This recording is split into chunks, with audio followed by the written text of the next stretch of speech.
Welcome to Home on the Range, the official podcast of 1881 Ranch, bringing you the latest on the products, topics, and techniques for the shooting, hunting, and adventure lifestyles. Here is your host, tactical deployment of small arms expert and 1881 Ranch Director, Will Egbert Jr.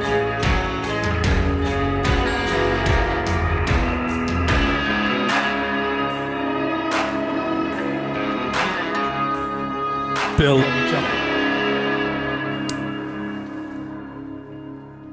Hey everyone, welcome back to Home on the Range. This is episode number 4. We're gonna call this part of the vehicle series. I've got a guest in the studio with me, Ryan. Hello. Thanks for having me today. Oh, it's a pleasure to have you on. So I've been eagerly awaiting this. We're going to have a lot of fun. We're going to be talking about our exploration rigs or overland rigs, whatever you want to call them. It's going to be a really cool episode, I think. We're going to start to break into the adventure vehicle series or exploration series of the vehicles. And we'll go over a little bit of, Ryan's history, or our history, I should say, and then when we got involved in overlanding, or what's called overlanding today, right? Right. Yeah, I don't know. It's got a couple terms, you know. It did. It was so simple in the beginning. It was off-roading. Right? Like whatever happened to off-roading? It was an American thing. Like the next thing we're going to be doing is we're going to walk around calling football. Football? Right? I mean, like, no, you can't call that football. That's soccer. No, that's soccer and that's football. What? No, so, well, it's called overlanding. It used to be called off-roading. Right. And again, I guess off-roading could be mudding? I don't know. Even in off-roading, we all knew what mudding was. Right. I mean, that's typically not. And we got the rock crawling, and everyone's got an opinion. Exactly. Everyone. Yeah. Including us. Well, why not, right? If everyone's got them, I should have one too, right? Whether it's right or wrong, I don't care. I think there's a saying like that. Yeah.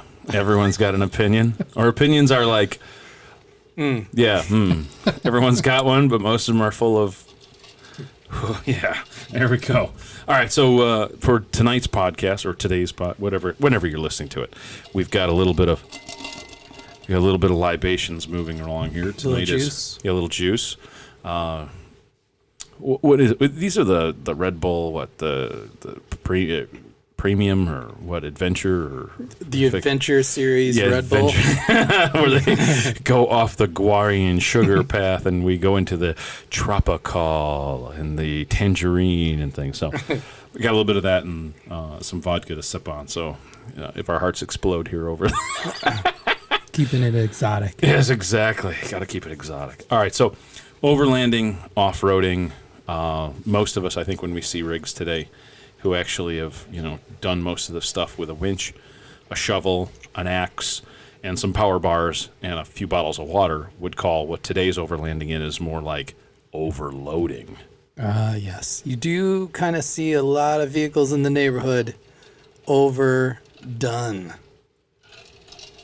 I agree with you. It's like what happened to pitching a tent. Now we've got rooftop tents. Now they're not fiberglass or metal. And all right, so let's get back to the focus here. All right, so Ryan, what do you do? I'm an electrician. Okay. Let's see. Is that why you've got that nervous twitch? Yes, because shocked one too many times. God, the old jokes are the best. All right, so go ahead. Are you residential or commercial? What do you do? I am residential and commercial, and it's my own contractor's business. And I've been an electrician, though, for 22 years. I was just about to say 20 plus years. Easy, yeah, maybe right? Even 24. Oh, don't stop. We've got enough. I've got enough gray hair. I don't need more. But yeah, worked for a bigger company. Probably it was like 15 years, and then went out on my own. Good. Which was, not that easy in the beginning, but yeah, now love it. I don't see how or why I would want to do it any other way. Yeah, I mean, that's the entrepreneurial spirit. Once it catches you, you just kind of keep beating your head against the wall until it works. Yeah, and you get to represent yourself, which is good instead of some. Yeah, I guess living in someone else's shadow, or Yeah. That's it's always good. I mean, that's why I do what I do. So that's cool. The our history, we share a friend that was kind of like on the cusp of your relationship in or out, or yours in, and mine was already on the way out with this guy. Yeah, but we share a mailman too. What? A mailman. Oh yeah, that's right. That predates that, because that's the only reason we got that was because of Mark. That's right. Yeah, Mark the mailman.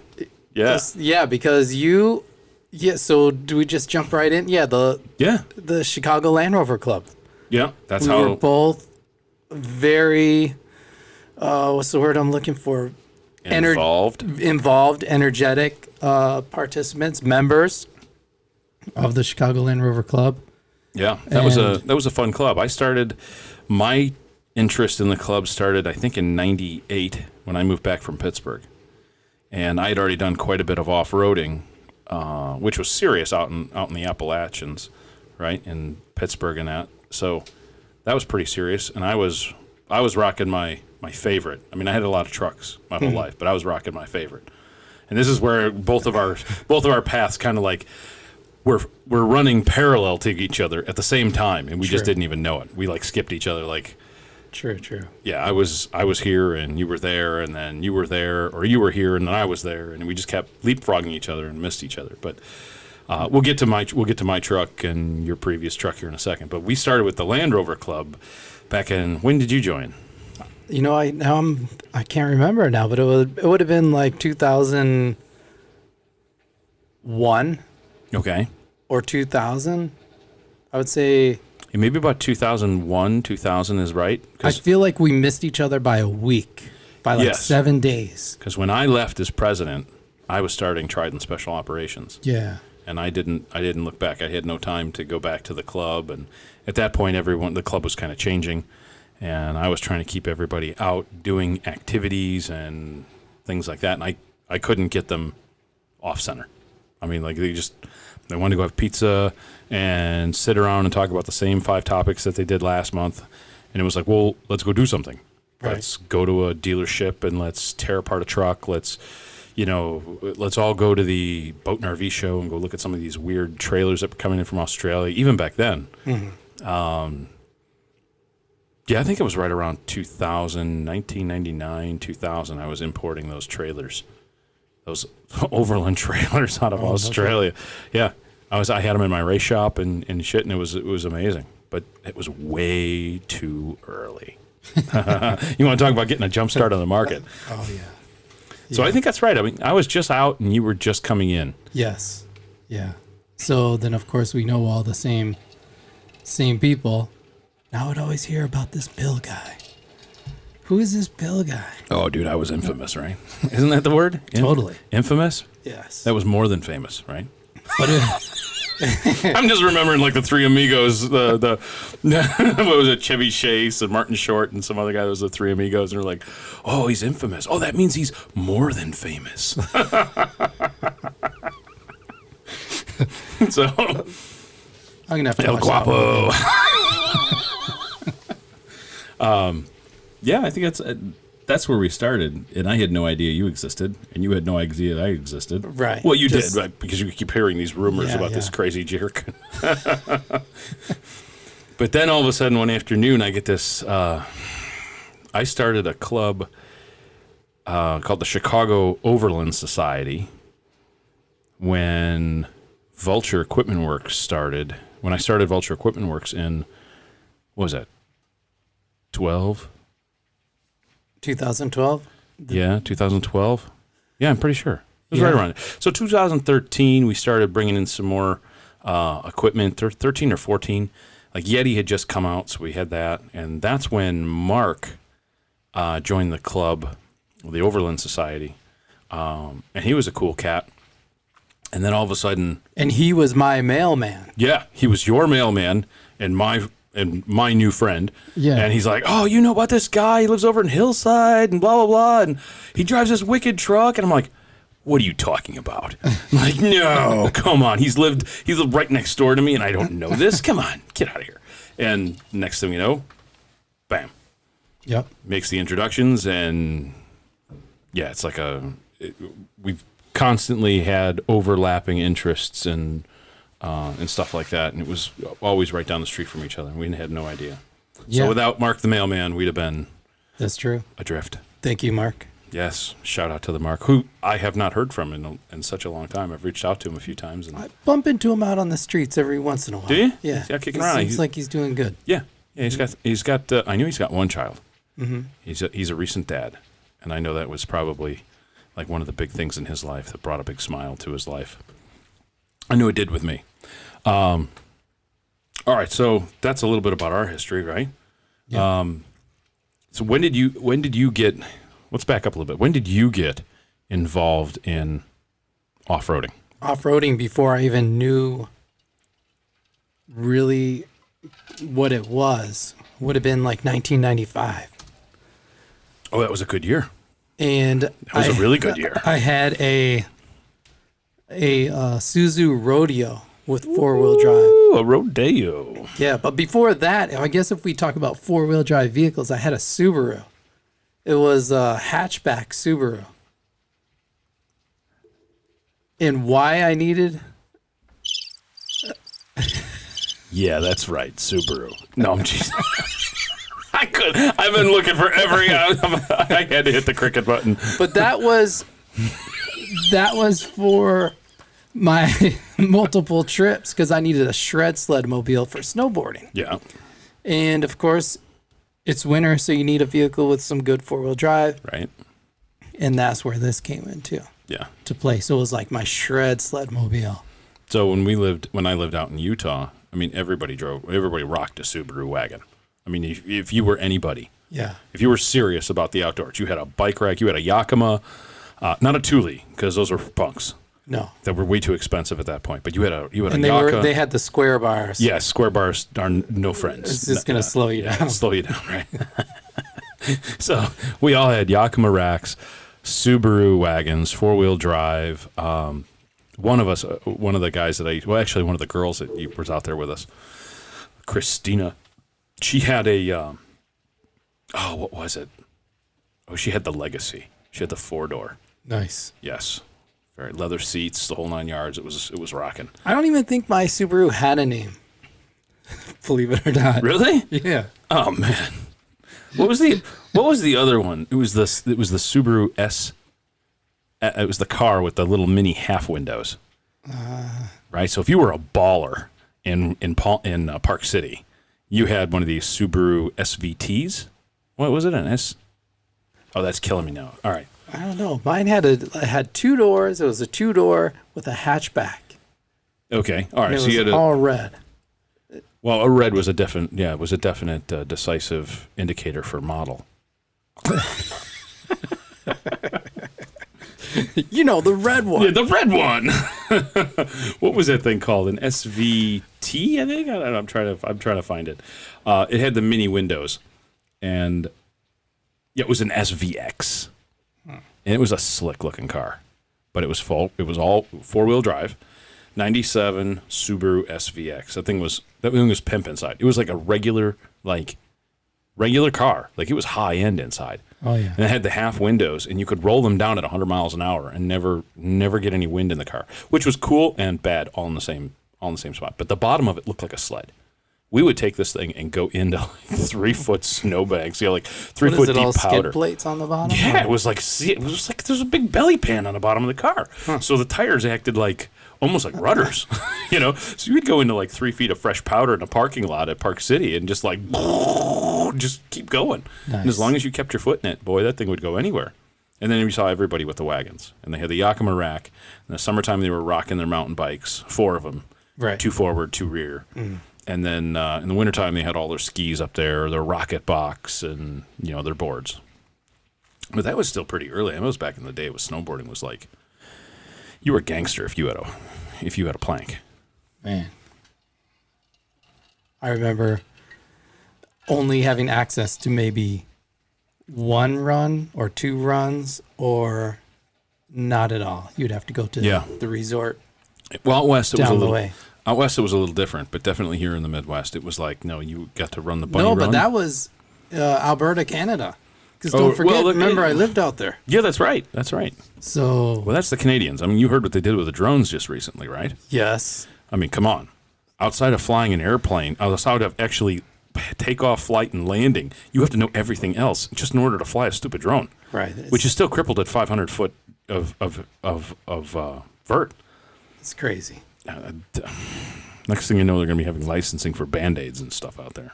Oh, God. So, at any rate, where were we on that? So, that's when you got involved, right? 90, you said Yes. 95. Well, 95, yeah, that was like my, I guess if you wanted to say like 92, 93, All right. I start the introduction in the four-wheel drive, Okay.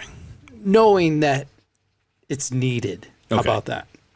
My days started back. My interest started when we were out in Montana, and my dad would not drag me out there hunting because as soon as he would say the words, "Hey kid, do you want to go out?" and it was just like a Labrador, and Let's go. you got the shotgun out of the closet, and the lab is like, and he's bouncing off the walls because he knows it's hunting time. We would go out to Montana hunting, and out there, it was nothing to drive a truck up and down a coulee, which is just ruthlessly rough. Oh, yeah. And so that's how I got introduced at age like 10 to 13. I was operating a Ford F-250 with locks. You had the manual locks on the hubs outside. I was doing that and driving down coulees and then back up coulees and stuff. And I couldn't see over the dashboard half the time. And especially going uphill, it was like, it's just like, well, I've seen these guys do this 100 times. Just point the truck to the top of the ridge and don't take your foot out of it. Right. Which is not exactly what off-roading is. That's more like ground pounding, if you ask me. But that's how I got into it. And so, but I think my official transition into off-roading came in 95 when I picked up my Defender. And that would be the same time as when I picked up my Defender. Was yours 95? No, mine was 97, but I didn't buy it until 2000. Oh, okay. I kind of, So- all right, yeah, I got you. Yeah. And that's Yeah. what I traded the rodeo. The Rodeo for? That was a Yeah. good trade, dude. That was a good trade. Traded that in. And, I'm sure the Defender leaked a little bit more than the Rodeo, but but keep in mind now, it was a 97, so it was only 3 years old. Right. So it was no. basically... It might have been a 97, but that truck was crippled from 1970. No, Technology has not moved in that truck, or did not move in that truck for, 30 years? Oh, true. True, very true. I remember I went to the Land Rover dealer because they had this stupid little yellow boxy looking thing out there, and I had no idea what Camel Trophy was. You walked in the dealer, and they had 3 cars or 4 cars up there, and they had a little corner in the showroom where they had a couple leather couches and a TV showing all the Land Rover Camel Trophies. And I walked over and I stood there for a couple minutes, and I was like, whoa. And I remember instantaneously seeing that yellow logo and seeing those guys in the cargo pants and stuff like that. And I've been rocking cargo pants since I was probably 10 or 11 years old. I mean, I never took them off. And they're totally still in fashion. Well, if you ask my wife, they're not, but that's okay. Some of us still rock the cargo pants, just in different fashions, right? You could dress them up, dress them down. You could dress them up. As a matter of fact, I had a pair of Armani dress cargo slacks. Oh, man. Oh, they rock the shit. Oh, sorry. But I walked in, I saw that yellow logo, and I remember back when I was like 7, 8 years old, I was in my dad's construction shop. He was a general contractor, and we opened up one of the, like the metal desks out in the shop, the stand-at desks and that, and I opened it up, and there was a girly mag in there.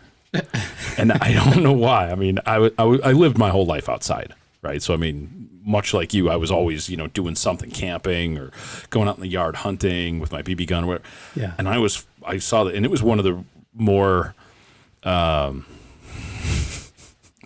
it was middle of the road, right? It wasn't like the soft stuff, and it wasn't like the hardcore, like, oh my God. It was like that middle of the road, right? So you're transitioning into hardcore, that type of magazine, right? Wait, where was this at? It was in my dad's shop. Oh, okay. Right? And I had no idea it was there. I was just opening, I was exploring in all the nooks and crannies. I mean, he had bulldozers and backhoes and all sorts of tools and stuff. And it was a big shop.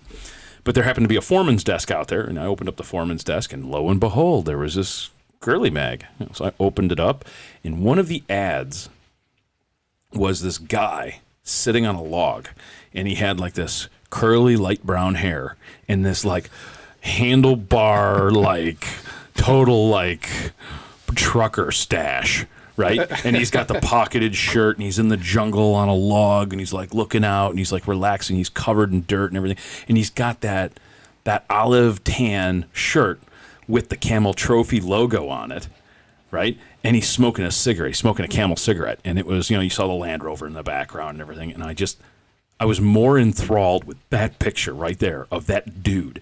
That makes sense. Excuse me? That's stupid. That's going to die. That sounds weird, but I saw that and I was like, wow, that's what I want to be. I want to be that dude that goes exploring in that truck. And not that I was wanting to smoke cigarettes or anything like that, but that's what I did. And so when I walked in the dealership and I saw that, and it brought me back to my childhood, I was like, here's my money. Sign me up. I had no idea what I was buying. Absolutely no idea. So I bought a 95 soft top. The soft top didn't fit. There was big holes in the side where the windows. Have you ever seen that? Yeah. You could literally slide your whole arm into the truck. Like you'd be driving down the road, a brand new vehicle, and rain would be coming in the side, and you'd be soaked. And I loved every second of it. I don't know why. It was one of those things. I had arrived. I had fulfilled one of my childhood destinies. I'm rocking my cargo pants. I got my really cool stainless steel Submariner, and I'm driving down the tri-state, and I'm like, yeah, I'm a man. I'm rocking a Defender. And everyone's looking at me like, what the hell is that? And why are you in the slow lane? But you bought yours in 2000? Yeah, 2000. And I saw a couple in the neighborhood, and I didn't know. I guess that was my first introduction, just seeing one out on the street. I probably only saw two prior to that. And I was like, what the hell is that? And then one time I finally got it close enough and I saw the Land Rover emblem on it. I was like, oh, okay. Well, my next truck, this is what I want. I think this is what I want to get. Let me keep investigating. Let me research this a little bit more, what these are all about. And then I thought on top of it, it's because Land Rovers / Range Rovers were still known to be a little bit more on the pricey side back then. Oh yeah, if you were driving around in a Range Rover, yeah. Oh yeah, but I think '94 they introduced the Discovery, which is a true Land Rover product. So for the people at home But even Land I would Rover, even say that was still. Well, there were no Land Rovers in the country in front of the Discovery and the Defender. Right, but it seemed like there was only a select, few of, people purchasing them. Oh yeah, you didn't see them outside of like really high end like, trap and skeet clubs. Right, you'd see them there. Mm-hmm. You'd see a couple of them at the golf course, and you'd see them usually with dogs in the back or something like that. But they were not prevalent. They were more like that really high-end weird guy that wore khakis and loafers, the penny loafers with a sweater, and he had a canvas briefcase. I mean, they had a distinct, even back in the 80s, guys that drove Range Rovers were a very distinct group of dudes. Yeah. So or the women. Or the women. I thought this was like their quote-unquote utilitarian vehicle. Their stripped down vehicle, which it was. Oh, it's not going to be as much. It's not going to be as much. It's definitely in my price range. Not a problem.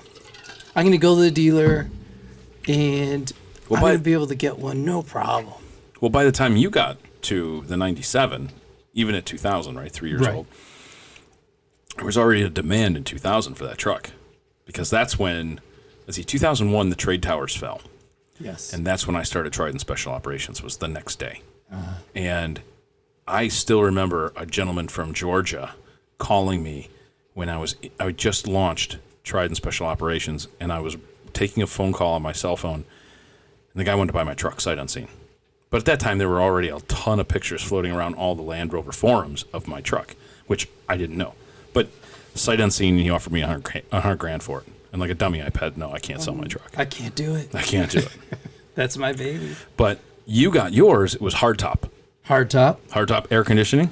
Air conditioning. right? So mine was 95 soft top. Air conditioning that you would never use. Well, it just was barely it was a lukewarm fart that came out of that dashboard, buddy. Well, if you're doing anything strenuous while using the AC, it would make the engine temperature start to overheat. Yeah, because they weren't known for their cooling systems, right? So, And it was a teeny engine. It was a 215 or something. yeah, so what, the 4.0 V8? V8, but it was a Buick 215. Yeah, I guess I Yeah, don't know. aluminum block. The thing Yeah. sucked. 3.9. Or did you have 4.0? I had a 4.0. I had a 3.9. So, Yeah. yeah, oh boy, a tenth of a liter. But mine was stripped out. I did not have air conditioning. I did not have a dashboard. I had like a hole in the firewall, 2 holes in the firewall for my air conditioning. It was poor man's AC. Windows down and the vents in the front open. And if you did that for any length of time in traffic, all the heat from the engine and the black hood would just come creeping up through the vents and just fill the cab up. And then once you got it past 100 degrees in the cab, you were smoked, dude. You couldn't get that thing cooled down. I don't care how fast you were going, because you couldn't get the thing past 65 miles an hour on the highway. True. With a wind in your ass. But you couldn't do it. But I still loved it. Yeah. Oh, I loved it. And when it stopped leaking, I knew it was time to fill it up with oil. Exactly. But I do have to say this. 95, 94, 95, 96, or 95, 97, that's when they skipped that year, right? There was no 96. Yeah, there was no 96. They were smart enough at least to drop Lucas. The wiring looms and everything. The Prince of Darkness was not in our vehicles, although we still probably had enough. I know I did. Enough gremlins in my truck to make a movie, to make a fourth sequel or whatever. All right, well that brings us up to our last 2 trucks. Well, not last trucks, but that was your last truck, but it wasn't my last truck. Right. I held on to mine for Quite some time. 18 years. I kept mine until 98,000 on the clock, and I never stopped driving it. Even in the middle of winter, I would throw the soft top on it only after like December, and I would just put on my Arctic parka and drive down the street. Just like the man in Penthouse magazine. Oh, you had to go there, didn't you?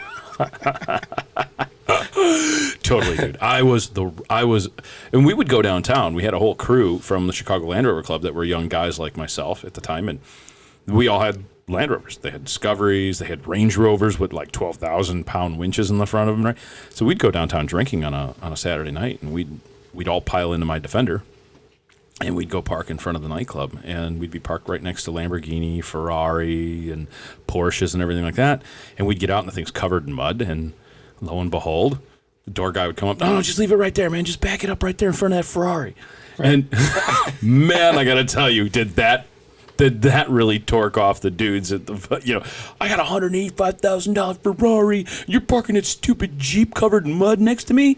I heard that standing in line waiting for my keys one day. I almost tore the guy apart. I'm like, you call my truck a Jeep one more time, dude, and I am going to tear you apart, literally.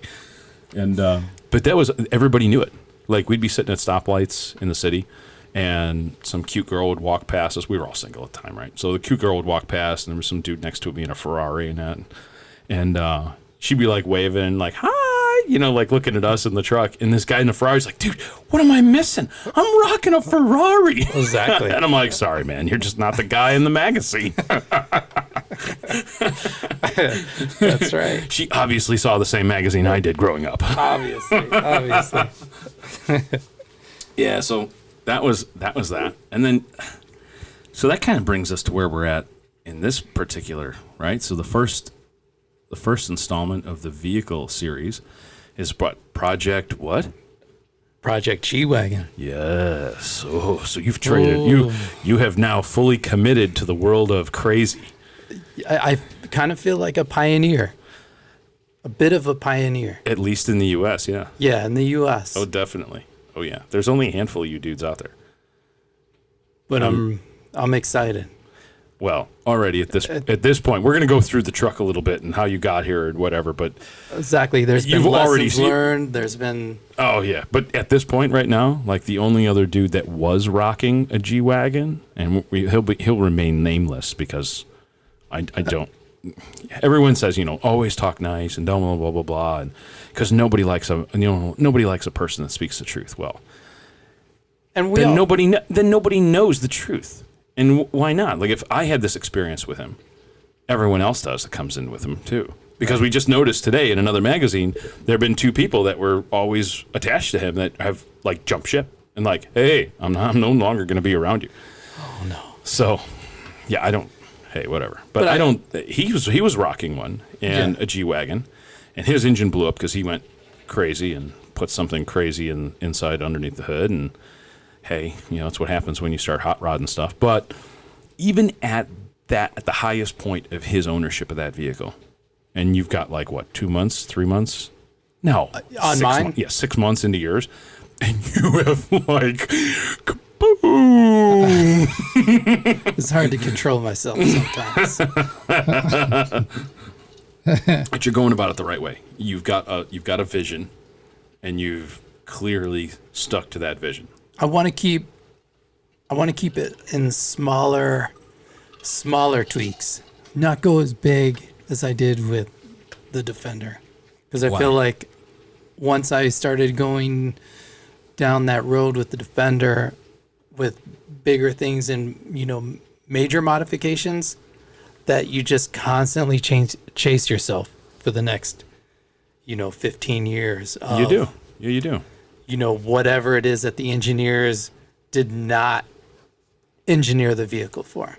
Totally. And which I feel like you and I, since we're based out of Chicago, that we are like,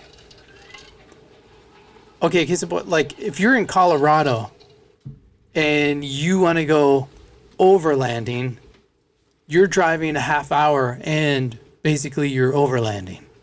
Oh right? Yeah, you're off in the mountains. Half exactly. hour, you are outside of Denver, you are on a trail, you're running some pass roads. So for us to truly overland, we have to travel 5-6 hours to get to any type of terrain. Yeah, and if you want to go somewhere really cool and treacherous, you got to keep going after that. You got 12-14 hour drive. So, and those are highway miles at 70 miles an hour. Yes, that's the other thing. That tears apart a vehicle. That definitely tears apart tires. And you're looking at, with speeds of 80 miles per hour now, speed limit speeds. Yeah. I mean, with the 2 trucks we're rocking now, even with my last truck, 80 would be nothing.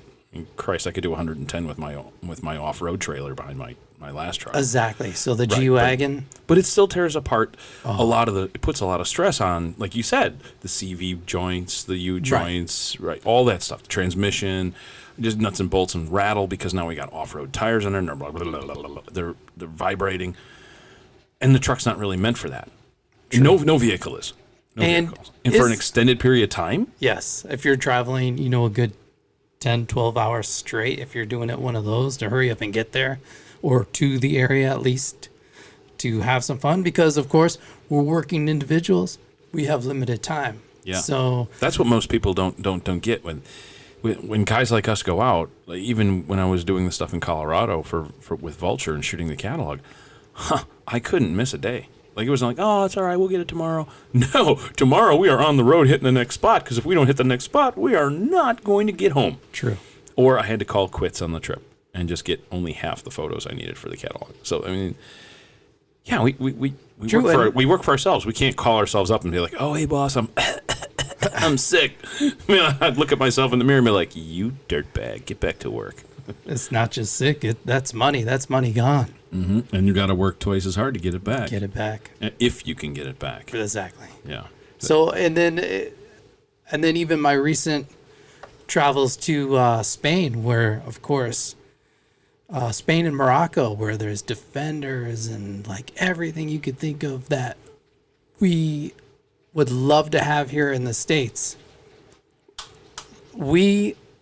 Their road system, it totally makes sense why they have these vehicles that they do and why they run slower, because their speeds are half as fast as ours on the interstate. Yeah. And totally. The roads are tighter, the curves are tighter, they're steeper. Outside of the Autobahn in Germany, everything is like, I drive around and was like, oh my God, you drive an hour. Oh, wow. I'm like, drive an hour? That's like nothing. and I'll drive an hour at 90 miles an hour, 80 miles an hour. And you really got to have your head on your shoulders. And everyone there's like, they're driving at 60 miles an hour. And I'm like, what's the big stressful thing here? 60. Geez, we almost do that. And, going to the gas station down the street, going to the Walgreens with 60 miles an hour. But in Europe, like you said, in every else part of Europe, outside of some select spots, everybody's at a slower speed. And their road systems are smaller. Their distances are smaller. So they can get away with that. But so I think unless... It makes sense. Once you see it and you're like driving it, you're renting a car for yourself and you're seeing, their system in action compared to ours. It makes sense why car companies don't sell exactly the same vehicle. That totally. It totally makes sense. But why did you change? Why did I change after 18 years? Yeah. What was the nail in the coffin? It was the wife. Oh, come on. Don't tell me that. No, maybe what? I'm not saying that because I think you're a punk now. I'm saying that for a different reason. Go ahead. No, here we go. Of course she complained. In the beginning, I think when we first started dating, it was cool. Yeah, it was cool. Yeah, for about 2 weeks. We had dreams. We have all these dreams of driving down to South America in it and doing all getting it stolen in southern Mexico. Doing all these awesome, things. But what she came to learn was... I know it's coming. Here it is. Every time we just go for a quick little jaunt to Wisconsin, it's stalling out. It's overheating. It's cold. It's just it's horrendous to drive. It's a horrific experience. But it's not layback. You couldn't even recline the seats. No, you can't. Because you hit the roll bar in the back. Yeah, that's true. So you got 2 inches of recline on it, and it was an uncomfortable 2 inches. So even in winter, I remember she would have blankets on the side by the door and window for the drafts. Yeah. But then, and you had a hard top where everything lined up. Yeah. But she would have no shoes or boots on because the engine bay would still be super hot. I know. But yet. The top half of you was blue and covered in icicles, and the bottom half of you was absolutely melting to the floorboard. And everyone listening to this right now is like, "Oh, you guys are dumb.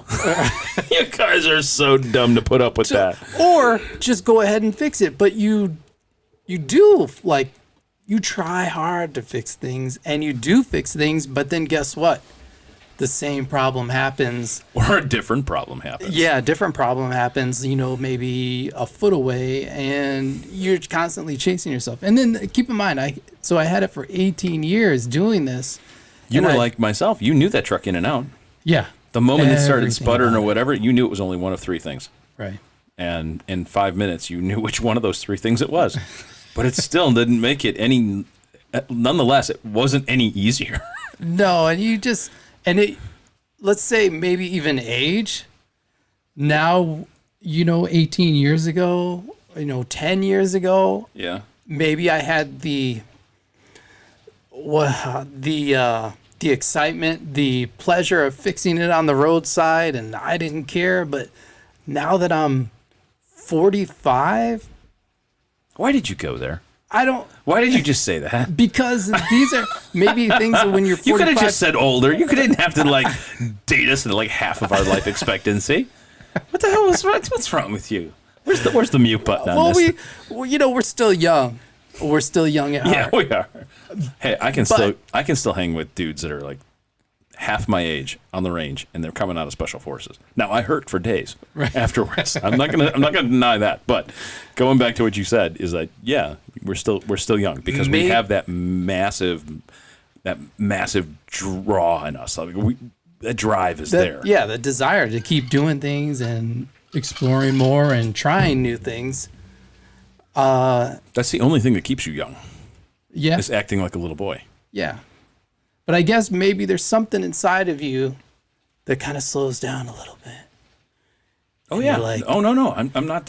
I do not disagree with that one bit. Not. I can't say. No, not even one bit. because I've seen it in my own life. You've got the wife, and what I laughed was my wife said the same thing. So when we were dating, she thought it was all cool. Oh, it was the bad boy in town. He races motorcycles. He's got a Harley. Look at his big tattoo. Oh, yeah. Oh, he's got his truck, and he's always out in the rain. He's out in the driveway fixing it and dropping parts. My wife wouldn't know what a transmission was if it came out of the sky and fucking landed on her. I mean, it did land on Chronicle and I, and that was hilarious. Because that was the day. It was the deciding moment. I said I was gonna date my wife, who's now my wife. That was the deciding thing. And he's like, "Oh man, you know what you're talking about. That girl's totally not into you. You'll never get that done." I looked at him. I'm like, I could walk away right now. That transmission's on top of you. That thing's going to fall on you, and that's that, dude. But I know I'm going to get that done. But she said the same thing. And she's like, I hate riding in your truck. I can't hear you. And I'm like, point being, what? We can't have a conversation. I'm like, oh, that's why I drive everywhere. My hair's in knots. I can't do it. I'm like, well, then wear a baseball hat. Oh, then my hair doesn't look right. I'm like, all right. And I justified it because I was starting a defense contractor business, that I couldn't lock up any of my guns in the truck. And I was moving firearms across the country for various things and training episodes or training classes. And if I remember right, some of the Defender keys actually unlocked each other's. You didn't need a key, dude. You pushed your hand right in through the. There was a 5-inch opening between the soft top and the hard window, and all you had to do was reach down and unlock the. I mean, I didn't lock any of my doors because of that. Because when you tried the door handle, the first thing most car thieves do is pop out a pocket knife and slash your top. Well, the top on that truck, the soft top, was $3,800. Yeah, and it didn't fit. So I'm like, no, this one fits halfway good. No, I'm just gonna leave the doors unlocked. And if anybody knows how to get into a Defender, it's a Defender owner, right? So I mean, we're not worried about other guys like us because that's just not the deal. But I rationalized it with, okay, well, I can't really afford 2 vehicles right now because every red cent of my life is going into this business. Because the business was labor intensive and as well as financially, crippling. Because, I mean, what I was buying was, like things like grenade launchers. Those aren't cheap. And you need 2 of them, right? Well, you got to have 2. You got to have 2, man. Well, you've got 2 arms. In the immortal words of Schwarzenegger, right? Well, you've got to have 2 of them. You've got 2 arms. But no, I justified it like that, and that was that. I bought a Chevy Avalanche, but the 2500 series with the big 8-liter motor, the big 454, the 502 with the. Holy cow, that thing rocked. But it was a big truck, so when we would take it off-road down in like Mark Twain National Forest or whatever, the thing would just... I would laugh at the guys in the Hummer Club, and we'll get to those guys in a bit because Mullen's going to come on, too, one episode. And I was watching them try and take this hill with these Hummers, and I'm like, oh, you guys just want to drive a tank up the side of a building. It's not going to happen. And they're like, well, rah. And Sammy's sitting there, and he looks at the guys from the Hummer Club, and he's like, guys, you got to see his truck. He'd crawl right up that thing. He'd crawl right up it without him even in the seat. I've seen him do it. And they're like, that's impossible. I'm like, no, man, my truck only weighs 2,000 pounds with a full tank of gas. Yeah, right. So I got rid of mine, and I don't want to say worst thing I did, because now that I've gotten into my older years, I'm right where you're at. I bought that 4Runner some years later. And that's what I was trying to tell you. I'm like, oh, man, you got to get rid of your Defender and get a 4Runner. Because, I mean, it's badass. I remember that conversation. I wasn't ready to hear it at the time. I know. I could see it in your eyes. You just hadn't quite got there yet. You didn't have the time behind the ring. That's what you didn't have. Behind the ring. Yeah. Well, it's kind of like behind the Iron Curtain. Well, it's behind the Iron Ring Band. Finger band. But the G-Wagon, nobody knows about the G-Wagon, really. No, everybody knows about a Land Rover Defender, right? But nobody understands that the G-Wagon started at the same time. It's a military vehicle. And it's basically like the same... It's a German equivalent of a Hummer. But it's been around a long time. Yeah, military vehicle. You got the frame chassis with solid axles. Yeah, solid axles front and rear, right? Correct. At least for the German military side, it was front front and rear. Now it's a little different. You got No. you don't have IFS in front? No. Oh, yeah, that's right. That's right. No, right. they just changed it for 2019. That's right. I remember. So coil spring suspension all the way around Yeah. with solid axles. Those things are death traps when you get the AMG version. I can see that. The 63. Oh my God, it's way too much power in a top heavy little truck. But And then with the speed, the 550 so what, V8. you've got the V8, right? The 5.5 liter. Correct. Yeah. Yeah, I mean that thing scoots. I can tell when you're driving down the street. It definitely has, and I don't know what Mercedes did with that engine, the exhaust system. But I got to tell you, I'm rocking a Tundra TRD Pro now, right? Which is like the top. I can't remember who voted it. Was Edmunds or something like that? But in 2016, it was voted one of the top 10 stock vehicles that had the best sound. And I know your exhaust sounds good. They had a rating for it, right? And Yeah. it was the first place was like Aston Martin or Ferrari, whatever, and then it went down through Lamborghini and all the other weird stuff, Audi R10, and then all of a sudden number 10, Toyota Tundra pickup, and I was like, what? And that's what picked my head up. Really, I was like, what is that? Oh, I got to go hear that, and that's the first thing I did. I walked in a dealership, and I'm like, start it up. And once it got warmed up a little bit, I told the guys, all right, nail it a couple times. And there's like, water shooting out the exhaust system, and the whole place is rattling and everyone's covering their ears. And this thing was just like a beast. Now it wasn't as loud as my 2500, my Avalanche, because I had like straight back Bubba pipes on that thing. Oh, that thing was obnoxious, dude. 80 miles an hour, the next county over could hear me on the highway. And you'd go, the droning was just like brrr in the truck. And it was like after 8 hours, you were like numb. Your whole body, your ears, your eyes, everything. You were numb. Your teeth hurt. I could see that. That was a little, but I was rocking down in Georgia at the time at Fort Benning a lot. And when you were down in the South, man, you got to have Bubba pipes. Woo. You got to have them, baby. You're rocking big mud terrains, and Bubba pipes, and a lift kit. Yeah, that was the last GM vehicle I ever owned. All right, so that's why you switched. So Yes. there's a common denominator, and each one of us, both you and I, have an extremely different lifestyle. I've got kids. You don't. You're just getting into yours. Right. I've been in my marriage for a while. You look at Penthouse magazine and Oh, come on! It's a family show. It's a family show. and look at the car ads. Yes. Oh, does that mean you don't look at the car ads in the girly mags? All right. But all right. So you're rocking the G-Wagon, right? So it's 5.5 liter V8, of course, 4-wheel drive, not all-wheel drive. There's a difference. Correct. No, it's got the front, rear, with the center locking diff. Right.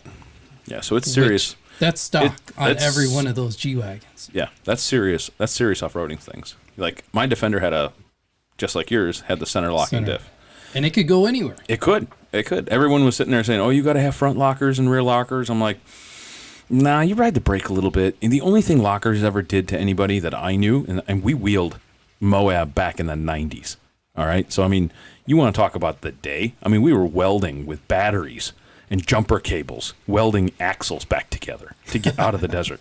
All right, so it was the golden age. Everyone's like, oh, overlanding. I'm like, I need an extra couple batteries, some jumper cables, an arc welding stick, a couple bottles of water, and a spare axle, and some crescent wrenches. That's all I need. Oh, yeah, and a Phillips head screwdriver and a pocket knife. That's all I needed. And now, like, everyone's like, oh, I got tool rolls, and I got specialty this and that. I'm like looking at it like, it's cool. I mean, don't get me wrong. I am like gadget freak extraordinaire like you are, but you don't need it.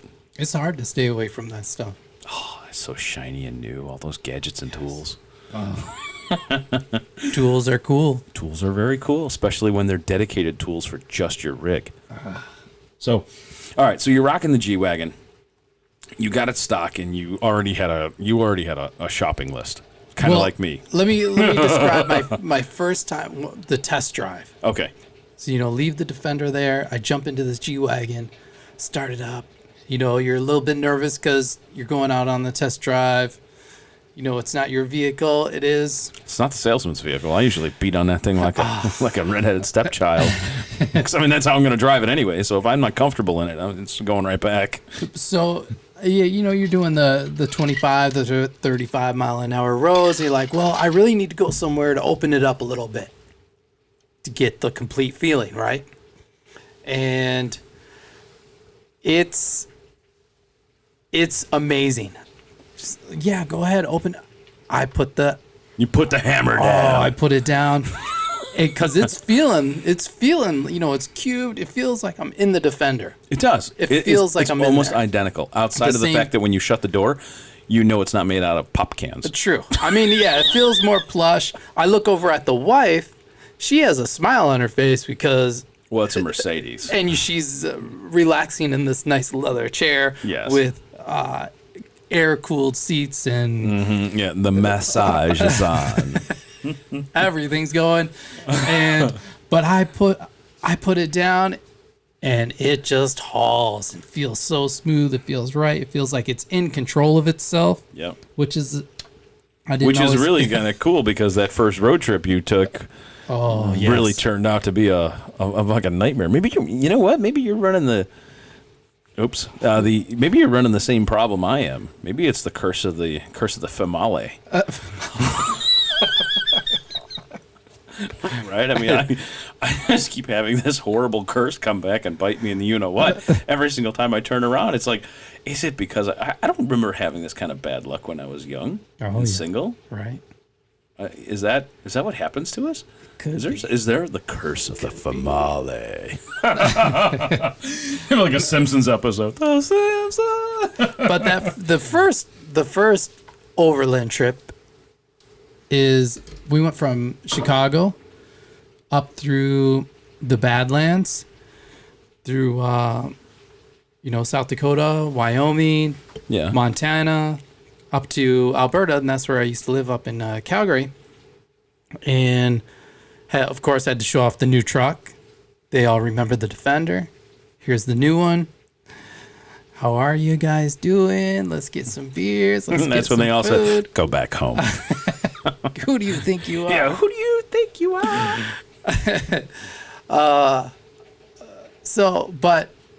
Then we just did camping and light off-roading at that point because, keep in mind, I just had the vehicle for a couple of weeks. Now, were you already switched over to your all-terrains, or are you running mud terrains, aren't you?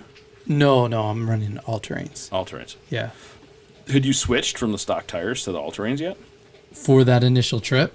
Yeah. No.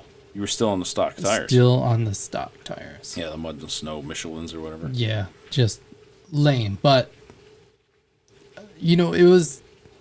That truck is very stout. People don't realize how stout the frame is on that thing. I mean, that truck is intense. Incredibly rigid. It's a rough ride. It's not smooth. You say it's smooth coming from a Defender. I guess I... All right, so I then think it's like riding a Harley versus riding a dirt bike.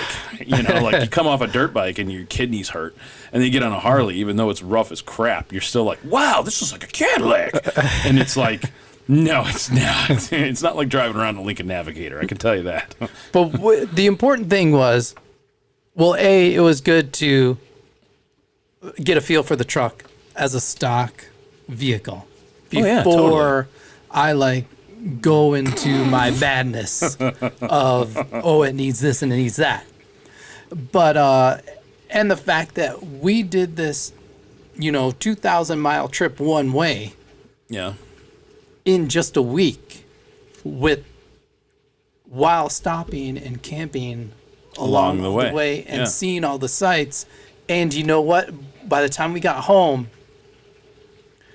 it did not feel, you would think, you would just be in the truck the whole time. And then But wasn't that the one where you had that serious... we had a blowout. Yeah, your blowout was serious. Yeah. Right?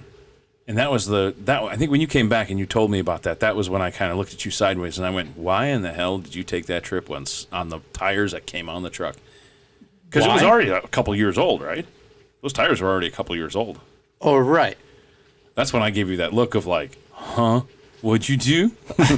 I'm like, I'm so glad that you lived, because that was like 85, 90 miles an hour. You had that rear blowout. Oh, yeah. Yeah. Took out the side of the truck, the whole 9 yards. It was intense. Yeah. But, hey, a truck that's got a pretty stout suspension system to begin with, and that's very rigid in its bodywork and frame. The same thing happened to me. That I ran over that big chunk of concrete coming out of Detroit at 85 miles an hour. And that scared the crap out of me. And if I didn't, not to say that if I had those, it didn't have those Icon, stage 5 shocks in there or whatever, I wouldn't have done this, but it wouldn't have happened. But I'm going to tell you, I hit that piece of, I think it had to be 15, 16, 17-inch piece of concrete. It was huge. I was worried after a 3-inch lift on my 4Runner that the truck was actually going to clear the piece of concrete. That's how big it was. There was a ginormous piece of rebar hanging outside of it. Yeah. And I cleared it, and then it bounced and went underneath the vehicle and clipped my rear tire. And it sent the back end of that 4Runner straight up in the air. And I must have, the thing's already got like 10 inches of wheel travel. And then it's in the air. So I had to have been 15 inches in the air from stock, like from grind, from road grind. Right. And then, boom, hits the back end. So you got all the wheel travel. There's 8 to 10 inches there. And then you've got the tire coming up off the ground. Because I want to tell you, I was looking at the pavement. I did not see the sky. I did not see the cars in front of me. I was looking at road and the hood of my truck. That's how steep my nose went down. No kidding. And that thing, the frame on that thing is so rigid and so square that it just, boom, it bunny hopped. And you heard this big boom as it hit the pig and, popped into the tire and exploded underneath the truck. And then the truck came down, and those Icon shocks were just amazing. I mean, I've never felt the truck hit and was like, there was no bounce. It just came down, absorbed, and I was like, boom, and it didn't move. And I was like, okay, am I still alive? So I can imagine that was much like your blowout at, the same thing. Because when that thing tore off the rim and took out the side of the truck, yes, that had to give you a pucker factor. Like, oh yeah, both hands are on the steering wheel for sure. Mm-hmm. Yeah, you see the little guy with the little tail sitting on your hood. He's got a little pitchfork and a little funny mustache, and he's looking at you on the roll bar, and he's like, "Sup, dude? I'll be seeing you soon."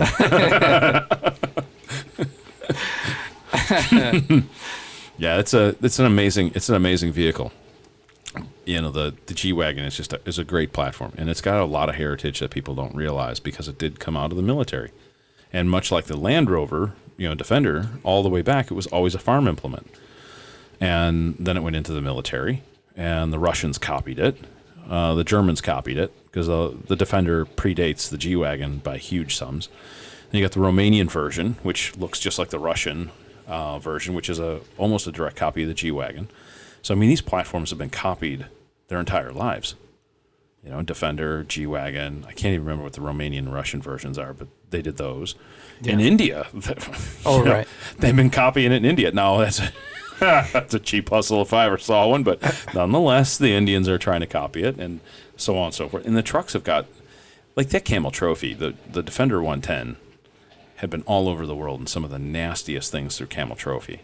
I mean, just parts of the world that have not been claimed in 2,000 years or 1,000 years. I mean, that was true. It was amazing. Yeah. Right. And then the Discovery came online, and that took over again. And everyone looked at it like, oh, it's just a grocery getter. I'm like, no, it's not. Right. Dude, if you had a 94, 95 Series 1 Discovery, that was a serious off-roading machine. I mean, what I put Karenko's truck through over the years was absolutely sinister. And it just kept going. Now, he broke a lot of stuff just because of the weight of the vehicle, and the axles couldn't take it, and, the U-joints and ball joints and things like that. But nonetheless, I mean, God damn, where we went with those trucks was amazing. Guys in Jeeps would try and keep up with us, and they were like, how'd you do that? And I'm like, what do you mean, how'd I do it? So when you build a vehicle for off-roading, and it's got some history, it's like, okay, they've worked it out. And they didn't design the trucks to be grocery getters. No. They designed them for military applications in the first and foremost. People can say what they want about a Humvee, but as long as you get a military Humvee without all the armor on it now and all the other stuff, that thing is a force to be reckoned with. True. Now, when you get the H1 series, the civilian side, well, that thing's a lumbering beast. and it would bury itself quite often. And what really torqued off the Hummer guys is when the little itty bitty 2,500 pound Defender came in and winched them out of this mud bog, and they were like, now of course I had to winch my tail off, but my rear bumper had to be secured to something beforehand, and it was so dumb because I could have pulled my frame right apart. I mean, I could have separated the whole front end from the body and chassis, but we were like that. We just went slow. We put 2 snatch blocks on everything and just took our time and engineered it. And when the truck started going, we're like, okay, that's enough. Right. So, you, after that blowout, you started your modification list. Right. What was first? What was the absolute first thing? I can't remember at this point. Was it the tires? The wheels and tires? The tires. Yeah, it was wheels and tires, right? But, of course, all the North American spec G-Wagons come with at least 18-inch rims.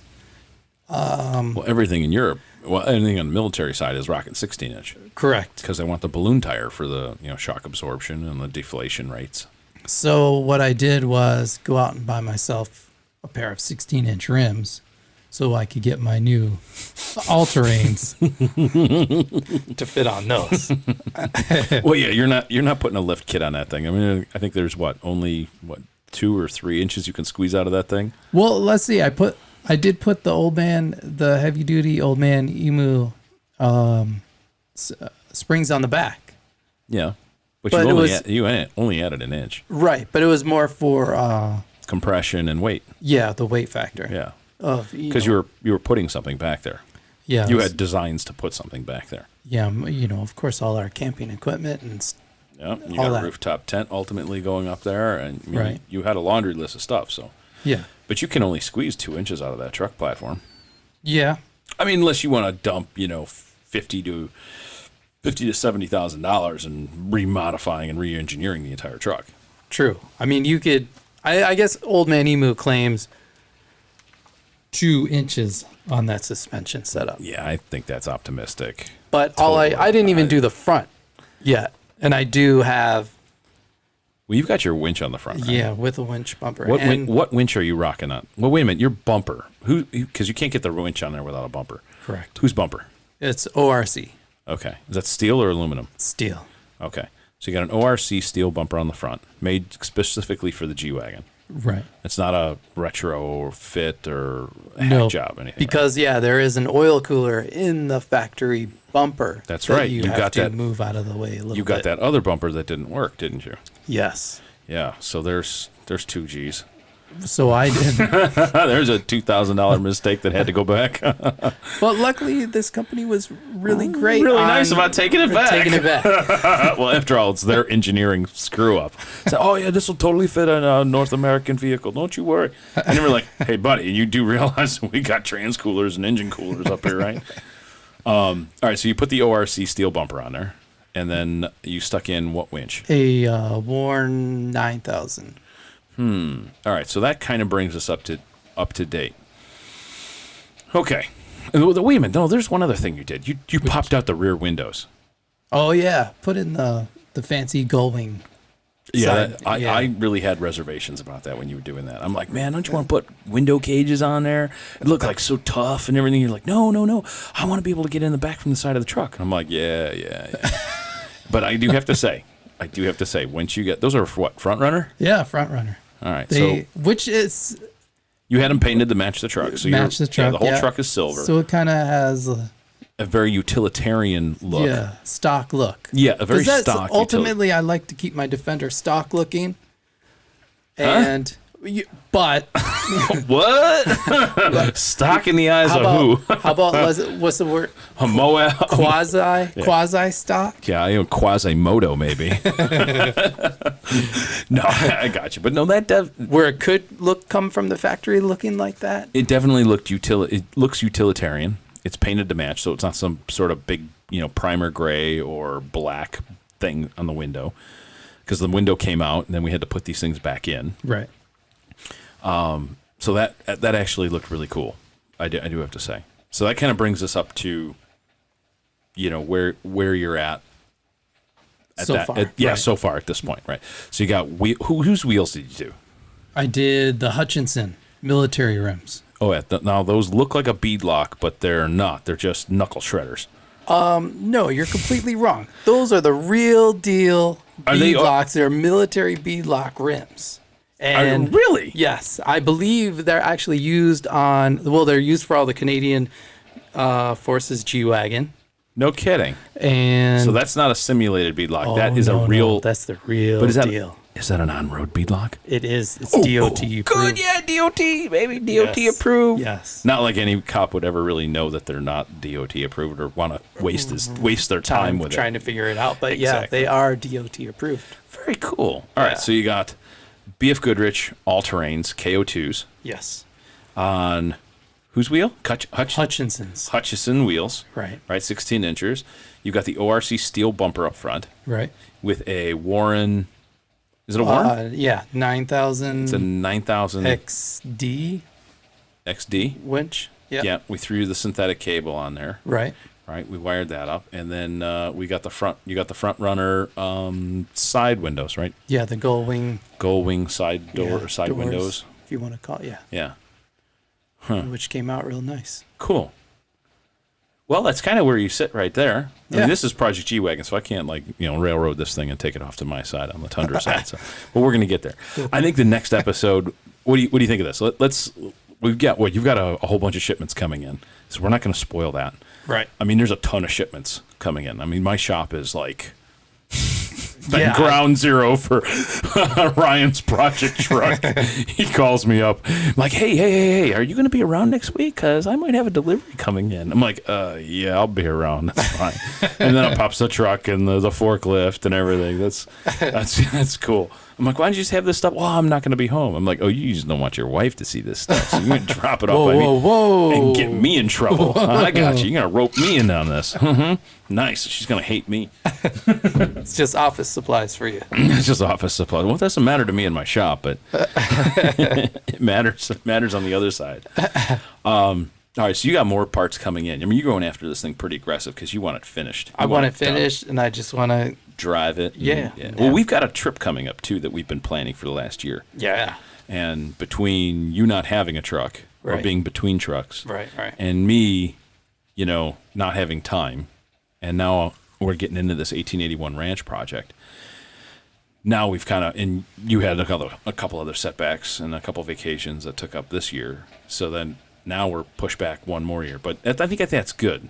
That's good for two reasons. Number one, the ranch project is going to keep moving. Even though it's moving slow, it gives me more time to work out all the finite details and really make this thing awesome. And two, on this trip that you and I are planning, I won't spoil it, but this is not a light trip. I mean, while it in theory it should go smoothly. Right. I mean, we should have no problems. Yeah. There are certain things of where we're going which really could handicap us from coming home. I mean, we could literally be, looking at a 5 to 10 day delay just because of where we're going. And let's face it, this is a serious trip. It's dangerous too. This is not, this is not a baby. This is not a first time trip. I mean, you have to have kind of some planning in that. So I think what we'll do is, after you get these next parts installed and stuff like that, we're going to convene into episode 2. Sounds good. Yeah? Yeah. Cool. So, hey guys, thanks again. And thanks here you again, go. everyone, for tuning in to another installment of Home on the Range. Remember, if you enjoyed this episode, make sure to like us on Facebook and follow us on Instagram and Twitter. Till next time, stay wild and true to your heart.